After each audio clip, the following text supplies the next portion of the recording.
नमस्कार, उत्तराखंड समाचार में आपका स्वागत है। मैं शिखा त्यागी। सबसे पहले मुख्य समाचार। प्रधानमंत्री नरेंद्र मोदी ने प्रधानमंत्री राष्ट्रीय बाल पुरस्कार विजेताओं से किया वर्चुअली संवाद। उत्तराखंड के अनुराग रमोला भी हुए शामिल। केंद्रीय स्वास्थ्य मंत्रालय ने कुंभ के लिए जारी की एसओपी। कुंभ में आरटी-पीसीआर नेगेटिव रिपोर्ट लाना अनिवार्य।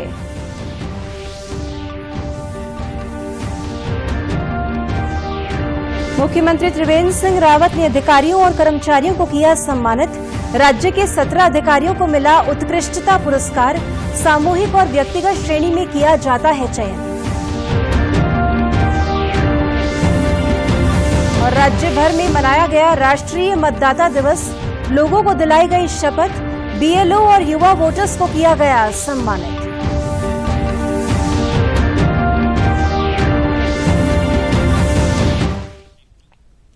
अब समाचार विस्तार से। प्रधानमंत्री नरेंद्र मोदी ने आज वीडियो कॉन्फ्रेंसिंग के माध्यम से प्रधानमंत्री राष्ट्रीय बाल पुरस्कार विजेताओं के साथ बातचीत की।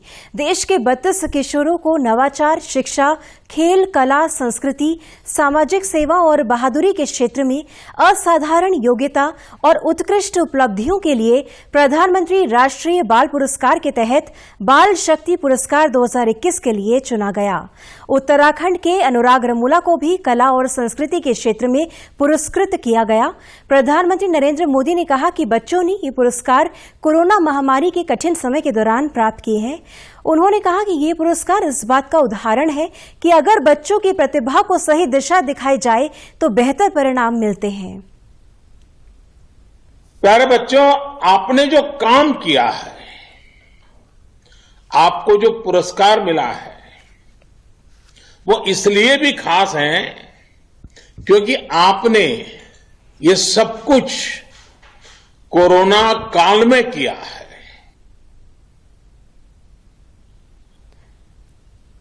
मूल रूप से टिहरी जिले के रहने वाले अनुराग रमोला चित्रकार हैं। उन्होंने लॉकडाउन के दौरान ऑनलाइन प्रतियोगिताओं में हिस्सा लिया और करीब 235 पुरस्कार अपने नाम किए।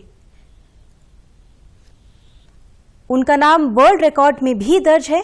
अनुराग ने कहा कि उन्होंने ज्यादातर पुरस्कार ऑनलाइन प्रतियोगिताओं से हासिल किए हैं।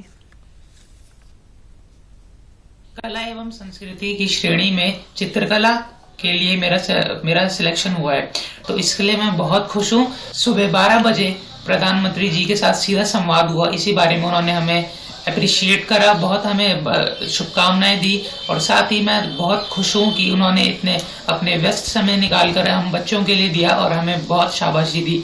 तो इसके लिए मैं बहुत उनको धन्यवाद करना चाहूँगा। परिवार सब मेरे बहुत खुश हैं। गुरुजनों का मैं सबका बहुत धन्यवाद देना चाहूँगा। हरिद्वार महाकुंभ को लेकर सरकार की तैयारियां जोरों पर हैं। कुंभ मेले के लिए केंद्रीय स्वास्थ्य मंत्रालय ने एसओपी जारी कर दी है। एसओपी के तहत कुंभ में आने वालों के लिए 72 घंटे के भीतर की कोरोना की आरटी-पीसीआर नेगेटिव रिपोर्ट लाना अनिवार्य होगा। एसओपी में कहा गया है कि कुंभ में केवल उन्हीं स्वास्थ्य कर्मियों की ड्यूटी लगाई जाएगी जिनको कोविड वैक्सीन लगाई जा चुकी है। अमरनाथ यात्रा की तर्ज पर सभी श्रद्धालुओं को अपने शहर के निकटतम स्वास्थ्य केंद्र, जिला अस्पताल और मेडिकल कॉलेज से जारी मेडिकल प्रमाण पत्र भी लाना होगा। कुंभ में आने से पहले उत्तराखंड सरकार की वेबसाइट पर पंजीकरण भी कराना होगा। गाइडलाइन के अनुसार कुंभ मेले में सभी के लिए मास्क पहनना अनिवार्य होगा। राज्य सरकार सस्ती दरों पर मेले में मास्क उपलब्ध कराएगी। बिना मास्क पकड़े जाने पर राज्य सरकार की एजेंसियां नियम अनुसार जुर्माना लगाएंगी। 65 वर्ष से अधिक उम्र के बुजुर्गों, गर्भवती महिलाओं और 10 साल से कम उम्र के बच्चों को कुंभ मेले में नहीं जाने दिया जाएगा। सार्वजनिक स्थानों पर कम से कम 6 फीट की दूरी बनाकर चलना होगा। कुंभ मेला स्थल पर कहीं भी थूकना प्रतिबंधित होगा। सभी को अपने मोबाइल में आरोग्य सेतु ऐप इंस्टॉल करना भी अनिवार्य किया गया है। मुख्यमंत्री त्रिवेंद्र सिंह रावत ने सचिवालय में विभिन्न क्षेत्रों में सराहनीय कार्य करने वाले अधिकारियों को मुख्यमंत्री उत्कृष्टता एवं सुशासन पुरस्कार 2019-20 से पुरस्कृत किया। ये पुरस्कार 17 अधिकारियों को दिया गया। मुख्यमंत्री त्रिवेंद्र सिंह रावत ने कहा कि मुख्यमंत्री उत्कृष्टता एवं सुशासन पुरस्कार का उद्देश्य अच्छा कार्य करने वाले कार्मिकों को प्रोत्साहित करना है। उन्होंने कहा कि अच्छा कार्य करने वालों को प्रोत्साहन मिलना जरूरी है, इससे अन्य अधिकारी भी प्रेरणा लेते हैं। राज्य में लगातार तीसरे वर्ष ये पुरस्कार दिया जा रहा है। पुरस्कार व्यक्तिगत श्रेणी में 3 अधिकारियों और सामूहिकता में भी 3 श्रेणियों में पुरस्कार दिया गया। लोकसभा सांसद अजय टम्टा ने बागेश्वर में जिला विकास समन्वय और निगरानी समिति की बैठक ली। उन्होंने अधिकारियों को केंद्र और राज्य सरकार की योजनाओं को समय पर और गुणवत्ता के साथ पूरा करने के निर्देश दिए। साथ ही काम पूरा नहीं करने वाले ठेकेदारों को ब्लैकलिस्ट करने को भी कहा है। श्री टम्टा ने कहा कि जो भी कार्य मनरेगा के तहत किए जा रहे हैं उन कार्यों को समय से पूरा करें और मनरेगा में लगाए गए श्रमिकों का भुगतान नियमानुसार करें। उन्होंने प्रधानमंत्री आवास योजना की समीक्षा करते हुए कहा कि चयनित व्यक्ति को जल्द से जल्द लाभ दिया जाए। उन्होंने प्रधानमंत्री सड़क योजना के तहत बागेश्वर, गरुड़ और कपकोट डिवीजन की सड़कों को गड्ढा मुक्त करने के निर्देश दिए। तो हमने आज ये डिस्ट्रिक्ट मॉनिटरिंग कमेटी की बैठक में निर्णय लिया है कि जो फर्में मेरे लोकसभा क्षेत्र के अंदर ठीक से काम नहीं कर पा रही या मेरे राज्य के अंदर ठीक से काम नहीं कर पा रही है, देश में भी हम उन फर्मों को तभी काम करने के योग्य बनाएंगे या ब्लैकलिस्टेड कर देंगे तो वो हमारा काम थोड़ा पहले करें, उसके बाद जाकर के समय पर पूरा करें और आगे तब उसको आगे काम दिया जा सके। सांसद अजय टम्टा ने भारत संचार निगम लिमिटेड BSNL को जिले के दूरस्थ क्षेत्रों में संचार व्यवस्था में सुधार करने को भी कहा। साथ ही निजी कंपनियों को भी सीमांत क्षेत्रों में संचार सुविधाएं उपलब्ध कराने के निर्देश दिए हैं। तो हमने जियो को, एयरटेल को, प्राइवेट कंपनी को भी कहा है कि आपको टारगेट पूरा करना जहां बल्क में आपको मिलते हैं, उसके अलावा भी आपको सीमा के क्षेत्रों में, बॉर्डर एरियाज में भी अपने को डेवलप करना है। बहुत सारे लोगों की ऑप्टिकल फाइबर पड़ चुकी है, कई लोग कोलैबोरेशन कर रहे हैं जो BSNL की ऑप्टिकल फाइबर से। ये कुछ दिनों में बहुत जल्दी ये स्थितियां साफ हो जाएंगी क्योंकि आजकल जमाना ही वर्चुअल बैठकों का आ गया है। तो सभी कंपनियों को पता है कि हमारा उपयोग बहुत ज्यादा हो रहा है, तो वो सब लोग आगे आ रहे हैं। आज राष्ट्रीय मतदाता दिवस है। इस अवसर पर मुख्यमंत्री त्रिवेंद्र सिंह रावत ने कहा कि निर्वाचन लोकतंत्र का सबसे बड़ा राष्ट्रीय उत्सव होता है और जागरूक व नियमित मतदाता प्रजातंत्र के विश्वसनीय स्तंभ होते हैं। उन्होंने कहा कि हर मतदाता का ये कर्तव्य है कि वो वोट के माध्यम से सही और सच्चे व्यक्ति का चयन कर देश के विकास में सहभागी बने। मुख्यमंत्री ने कहा कि आज राष्ट्रीय मतदाता दिवस पर संकल्प लें कि हम राष्ट्र हित में 100% मतदान कर अपने लोकतंत्र को और मजबूत करेंगे। वहीं सचिवालय में मुख्य सचिव ओम प्रकाश ने अधिकारियों और कर्मचारियों को राष्ट्रीय मतदाता दिवस पर शपथ दिलाई। मुख्य सचिव ने कहा कि लोकतंत्र की सफलता के लिए आवश्यक है कि देश का प्रत्येक नागरिक अपने मत का प्रयोग करे। मुख्य सचिव ने इस अवसर पर राज्य निर्वाचन आयोग की थीम और वार्षिक कैलेंडर का भी विमोचन किया। मुख्य निर्वाचन अधिकारी सौजन्या ने बताया कि भारत निर्वाचन आयोग द्वारा मतदाता दिवस के अवसर पर इलेक्टोरल फोटो पहचान पत्र शुरू किया गया है। इस पहचान पत्र को डाउनलोड करके डिजिटल लॉकर जैसे माध्यमों में सुरक्षित रखा जा सकेगा। वहीं ऊधमसिंह नगर जिले में भी शपथ ग्रहण समारोह आयोजित किया गया। साथ ही अच्छा काम करने वाले BLO और नए मतदाताओं को भी सम्मानित किया गया। जिलाधिकारी रंजना राजगुरु ने कहा कि 18 वर्ष की आयु पूरी करने वाले सभी युवाओं से अपील की कि उन्हें अपना पंजीकरण कराना चाहिए। आज जनपद में सभी कार्यालयों में एक शपथ ग्रहण समारोह हुआ है और जो हमारे BLOs हैं, अच्छा काम जिन्होंने किया है उनको सम्मानित भी किया गया है और जो हमारे न्यू वोटर्स जिन्होंने अभी जस्ट 18 वर्ष पूरे किए हैं उनको भी सम्मानित किया गया है। तो मेरा सभी से अपील है, जितने भी हमारे लोग जो बच्चे हैं 18 साल जिनका हो गया है वो अपना रजिस्ट्रेशन कराएं और जिन लोगों को अपना जो फॉर्म 6, फॉर्म 7, फॉर्म 8 जो हमारे तरह तरह के फॉर्म होते हैं वो अपना भर करके अपना नाम जरूर दर्ज करा लें।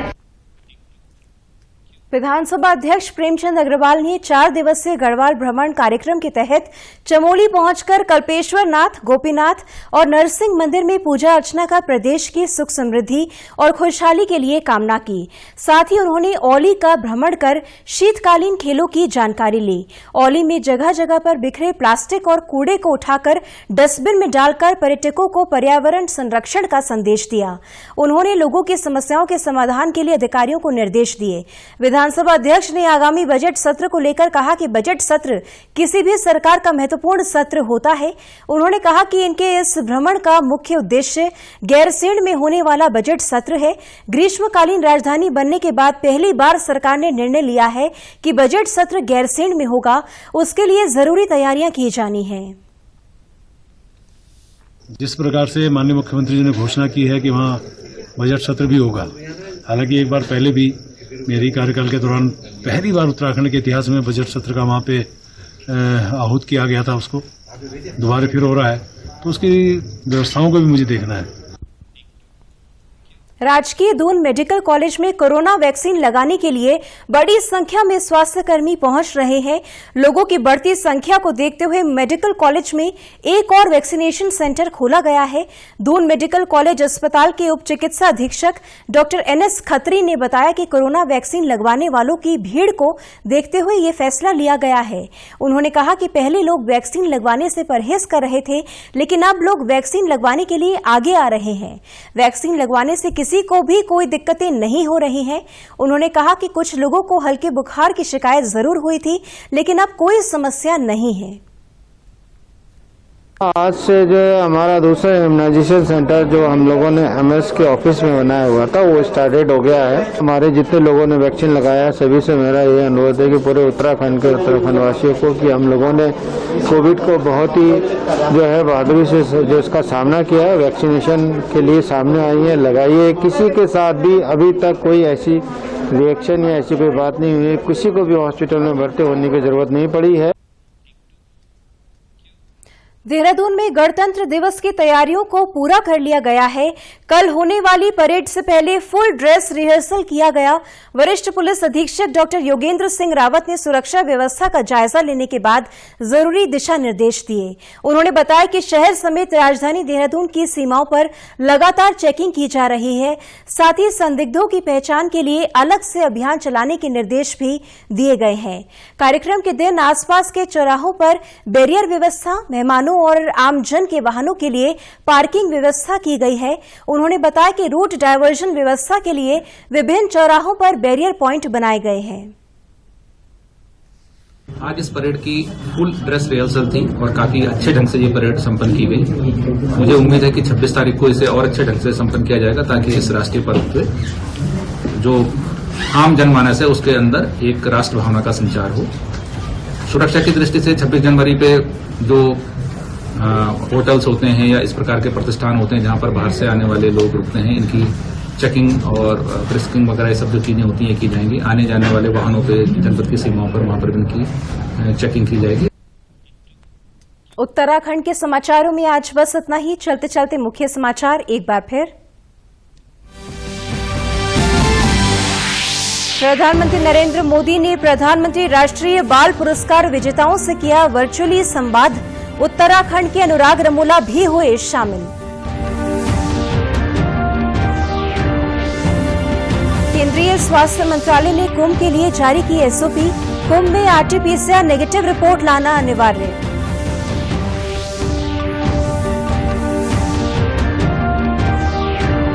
मुख्यमंत्री त्रिवेंद्र सिंह रावत ने अधिकारियों और कर्मचारियों को किया सम्मानित। राज्य के 17 अधिकारियों को मिला उत्कृष्टता पुरस्कार। सामूहिक और व्यक्तिगत श्रेणी में किया जाता है चयन। और राज्य भर में मनाया गया राष्ट्रीय मतदाता दिवस। लोगों को दिलाई गई शपथ। BLO और युवा वोटर्स को किया गया सम्मानित। उत्तराखंड की खबरों के लिए आप हमसे सोशल मीडिया के माध्यम से भी जुड़ सकते हैं। हमारा ट्विटर हैंडल है DDNews_देहरादून। हमारा फेसबुक पेज है DD न्यूज उत्तराखंड और हमारे YouTube channel DD news Uttarakhand को भी आप सब्सक्राइब कर सकते हैं। कोरोना संक्रमण से बचने के लिए मास्क का अनिवार्य रूप से और सही ढंग से प्रयोग करें। साथ ही सामाजिक दूरी का ख्याल रखें, नियमित रूप से हाथ धोएं और याद रखें, कोरोना को हराना है, मास्क जरूर लगाना है। नमस्कार।